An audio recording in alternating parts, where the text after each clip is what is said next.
Hey, my name's Splash, and you know what's cool enough to make me do a live-action version of this video for no reason? Hats. But you know what's even cooler than hats?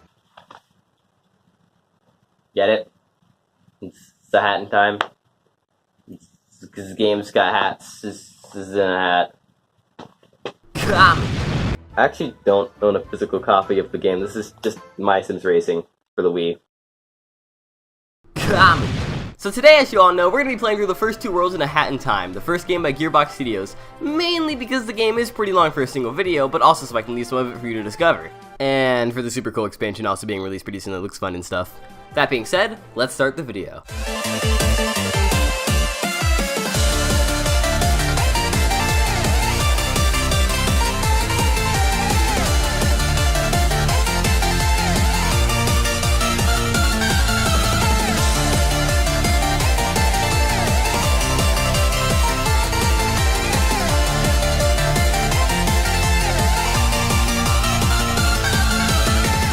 A Hat in Time is a game about hats in time, where you play as Hat Kid and collect stuff to obtain more hats. Oh yeah, you also save the universe. I guess that one's pretty cool. But in all seriousness, after leaving the greatest pill fort in existence, our ship is stranded in the middle of outer space because...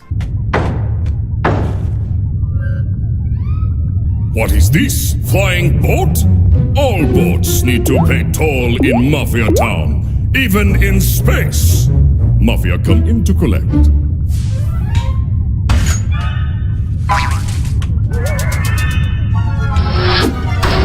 Rude!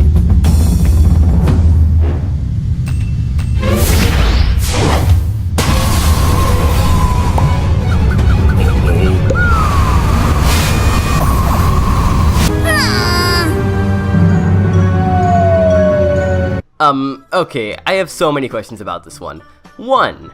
How did Mafia get where Mafia is supposed to be, aka not in outer space, to right next to my ship, in outer space? And second, where did you get the momentum to not only punch open this very convenient window on a window, but also somehow spill out the entirety of my fuel tank in the process? Well, there's an easy answer to both of those questions. Exposition. And now, Mafia Town, the game's stable first world. Right off the bat, these keyboard controls are the best in any 3D platformer I've played in a long time. They're just so freaking smooth. And it's honestly really impressive when a developer can optimize controls not only for a game controller, but a keyboard as well. Something a certain competitor you could take some notes on.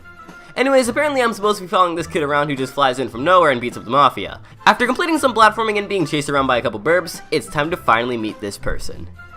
Hey you! Down there! Don't think I didn't see you stalking me! Us kids should stick together, not stalk one another. I mean, Mafia Town can be a really dangerous place. That's actually a pretty valid point that I didn't even question. I just assumed that because she had a mustache that she was important or something. I mean, why else would you have a mustache and beat up the Mafia? The stage quickly ends after stealing this Mafia dude's umbrella and proceeding to beat the ever-living crap out of him with it. Oh. He's a dead. But I got a timepiece, so yay! And that's pretty much the standard format of the acts in this game. Go do a thing somewhere, earn a sick hourglass, which I might add is literally the fabric of time itself. Your ship is literally powered off of time. And I waste so much of it already that in this game it'd be considered a war crime. Anyways, now that we're back in the ship, I guess it's time to complete some missions. Most of them consist of either doing a platforming challenge or completing an objective. One of my personal favorites in this first world is the timepiece She Came From Outer Space, and for good reason. This timepiece is set in the middle of a spooky night with a creepy setting where you accidentally trip in a puddle of mud and chase around a Professor Mafia. What makes him a professor, you ask? Well, why else would he be wearing these swirly glasses? I'll tell ya. I don't know. In the end, you do a bunch of cool platforming challenges which teach you about some of the game's more advanced controls and some of the more advanced tech without actually teaching you. Almost like the first level in Shovel Knight, which I really admire. Anyways, it's time to confront the professor once and for all. That's Mama Luigi to you, Mario!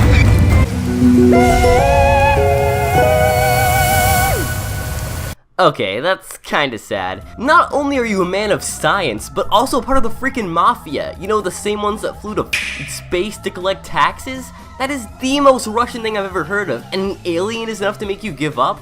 Honestly, I'm disappointed. You're really gonna have to redeem yourself for this one. Okay, this is not what I meant. In this next mission, the town's faucets have stopped because of a certain mustache girl causing the entire city to overflow with lava. And now we have to help this professor dude and have not everybody die. This level is a bit of a change of pace, and everything from the music to the background changes. This dynamic contrast makes it feel like an entirely different level while still remaining familiar, being pretty reminiscent of Lethal Lava Land. And it's even at this point where we have to help the alleged villains of the game where I actually started to like the Mafia more than I did in the first place. And I'm not going to spoil anything for the people who haven't played the game yet, but this mentality of friendly enemies comes into major play later, and it's just little moments like these which make that ending much more rewarding. That being said though, I could go into way further detail about everything Mafia Town has to offer, but that wouldn't really be doing justice to the rest of the game, especially the second chapter, which, speaking of, here we are in Deadbird Studios amidst the pretty sick argument between the fabulous Club Penguin superstar, DJ Grooves, and the amazing Scott, the Conductor, and oh my god, I love this voice. The Conductor could literally say anything and I'd be down to hear the entire thing. This man has the voice of gods.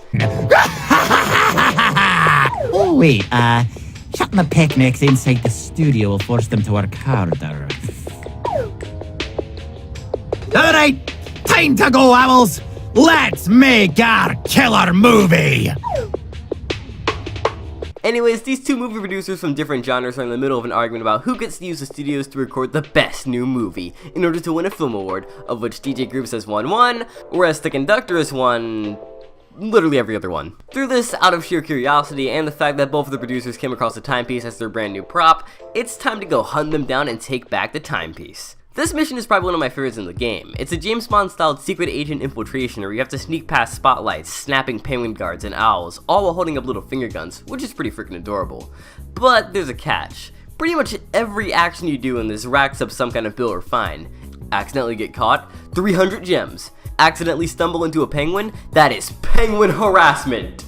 Accidentally stumble over a cactus cutout, that is assault on cactus, one of man's most heinous crimes. In the end, to get out of your massive crimes against humanity and endless Animal Crossing debt, you end up selling your soul to both producers to help them in their films, which is where this chapter gets interesting. In chapter 2, your main goal is to fill up either producer's bar to influence the story by completing their missions.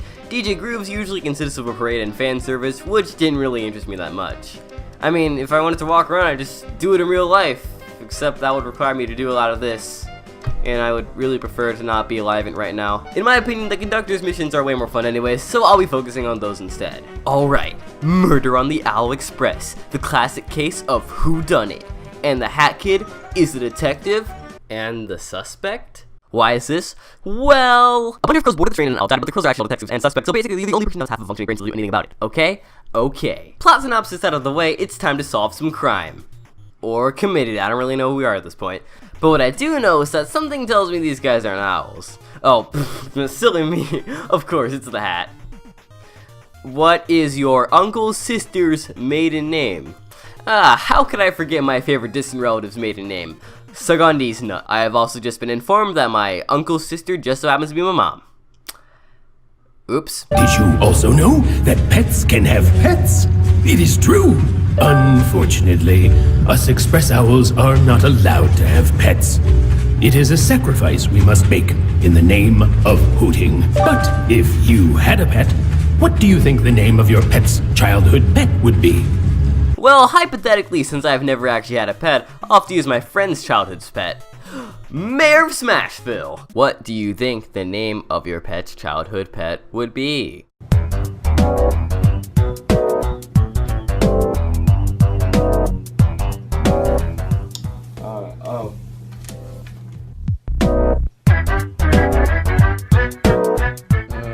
My final answer is UC makes my juice lose sorrows. What can I do, math? Because I've got a lot of math on my screen! Alright, so by now, I'm pretty sure you've all noticed something's up, because last time I checked, I'm pretty sure math was supposed to have numbers and stuff. Unless you take pre-calc like I do, then you're screwed. But in reality, later in the chapter, it's revealed that the reason why these guys were asking so much questions, the crows were detectives all along, and everybody in the train is a suspect for an owl murder.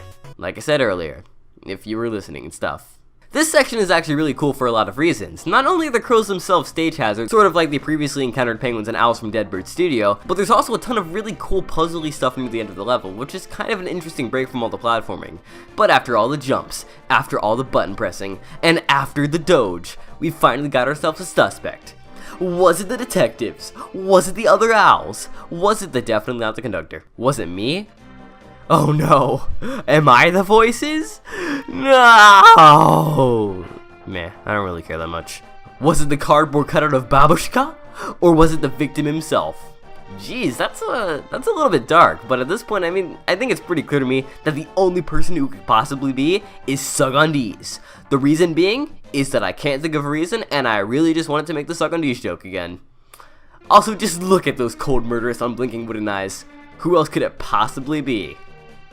Oh wait, it was actually DJ Grooves all along? What a twist of plots! In all actuality, it turns out that DJ Grooves, the main rival of the Conductor, somehow convinced one of the Express Owls to fake his own death with a rubber knife just to make an interesting movie plot. I don't know about you guys, but I think that Owl is a bit more of a traitor than Grooves. But I mean, he's not dead and I got a timepiece, so I think that's a win? But other than that, guys, that's pretty much the gist of A Hat in Time. I mean, there's a boss, actually a couple bosses. This one's got really cool music, some more worlds, and if I uploaded this video on time, DLC coming out in a few days? Huh. Maybe I should make another Hat in Time video, like a part 2? Wait, I actually have a lot of part 2s I've never made. I should probably do those sometimes. Nah, I'm just gonna play some more video games, and I also gotta get all these hats. So I think with that, we're done with this video. That was A Hat in Time. Heckin is freaking adorable, and this dance is pretty amazing. Thanks for watching. That's all for today, guys. I hope you enjoyed the video. Fun fact, I actually wrote half of this last year, but I never really finished it because I guess I just forgot about it or something. But with that being said, if you did enjoy it, be sure to let me know by dropping a like down below, or you can leave a comment telling me how amazing the Conductor's voice is, because I am already well aware, it's freaking awesome.